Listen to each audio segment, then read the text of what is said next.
In peril. Miriam, excited and angry still, went up to her little attic to prepare for her walk, carrying up with her the box which Caroline had brought down. With Miriam, the storm had not yet blown over. For Caroline, indeed, to talk about seeing anything in my box, she muttered, as she put down her burden on the floor with a heavy bang.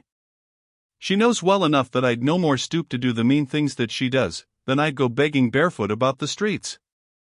And to think of mistress listening for a moment to the backbiting sneak. I'm glad that I gave her warning. I'd rather be a galley slave, I would, than stop in a place where I am not trusted. Miriam's mind was like a piece of water that has been violently disturbed, and which can reflect nothing distinctly. Every image is distorted and confused. But even before she had quitted the house, reason had begun to resume its quiet power, and Miriam to have a suspicion that her own conduct in the affair had not been altogether either sensible or right. I wonder if Hamel will think that I have done a foolish thing, said Miriam to herself, as she went out into the street, where the freshness of the air served to help in cooling her temper. He was vexed when he heard of my leaving my last place, just because I had quarrelled with the nurse. I shall only have a 4 months' character now, and, after all, 4 months was hardly a long enough time for mistress to know me so well as to listen to nothing against me. I wish that I had kept my temper better, but I can't help flaring up when anyone touches my character. I am so much afraid that Hamel will be vexed. He is so quiet and calm and wise himself, he has such a beautiful temper, I never knew him fly into a passion in all his life. He knows I have been a peppery little thing from my childhood, only I never was angry with him. Oh, no, I never could be angry with him. Tender thoughts of her brother still further calmed the spirit of Miriam. The troubled waters were becoming quiet as a mirror again, and the excited mind could once more reflect. Miriam began now to think that she had come on a useless errand, for it was likely enough that she might not be able to have a word with her brother, who did not expect in the least to see her at such a time, and who would probably be engaged in performing military duty. Besides this, Miriam was by far too modest and well-conducted a girl to go to the barracks alone, without any proper protection. How was she to let her brother know that she was waiting to see him, and wishing to ask his advice? I do believe that I shall have to go back again just as wise as I came. I've been acting the part of a foolish, ill-tempered child, thought Miriam, as she slackened her pace, walking up Albany Street towards the barracks. Here, however, Miriam was mistaken, for the thought had scarcely crossed her mind, when her glance fell on a tall form in uniform that she knew well, on the opposite side of the street. "Oh! This is fortunate indeed," exclaimed Miriam, "to think that Hamel should be the first soldier whom I should meet." She had little time for self-gratulation, however, for as she spoke Hamel turned aside from the pavement, and disappeared within the door of a public house. Miriam had been heated by exercise and excitement, but now she turned suddenly cold.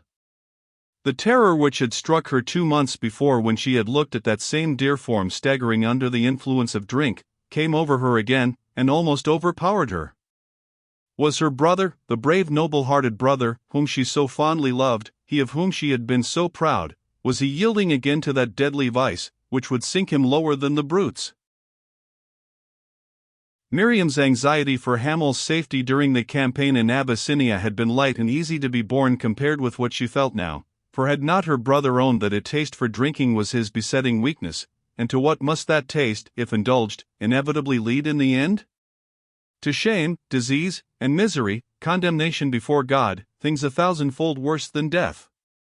Hamel was entering on the steep downward incline, and what a precipice lay before him! The full extent of her brother's peril flashed on the mind of Miriam, and every other feeling yielded to the one desire to save him, as she quickened her steps almost to a run.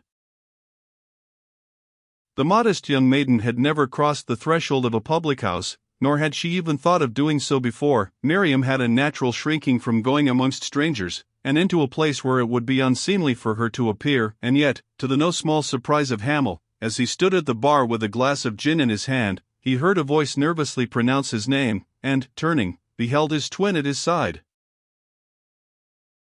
"You here?" exclaimed the soldier, almost dropping the glass in his amazement. "I must speak with you, it is on a matter of importance I am leaving my place," said Miriam, so breathless with excitement that she could hardly bring out the words. Hamel's first impulse was to toss off the liquor for which he had paid, before leaving the bar, but he changed his intention, put down the untasted glass, and followed his sister out of the place. The soldier was annoyed that Miriam, even for 1 minute, should have been seen within those doors. "What brought you here? What had you to say to me?" Hamel asked, with a little approach to impatience in his manner. Had he possessed less fine a temper, he would have been angry. "Oh, Hamel, how could you, after all that you promised," began Miriam, but she could not, from emotion, go on. All that had led her to seek her brother on the present occasion, her own affairs, her loss of place, her quarrel with Caroline, seemed to have entirely escaped from her mind. She had room there now for but one thought, that of the temptation and danger of Hamel. The soldier could very well imagine what was passing through the brain of his sister. He felt humbled and disgusted with himself, for when he had entered that public house, Hamel knew that he was breaking through many an earnest resolution made to himself, as well as the promise made to his sister.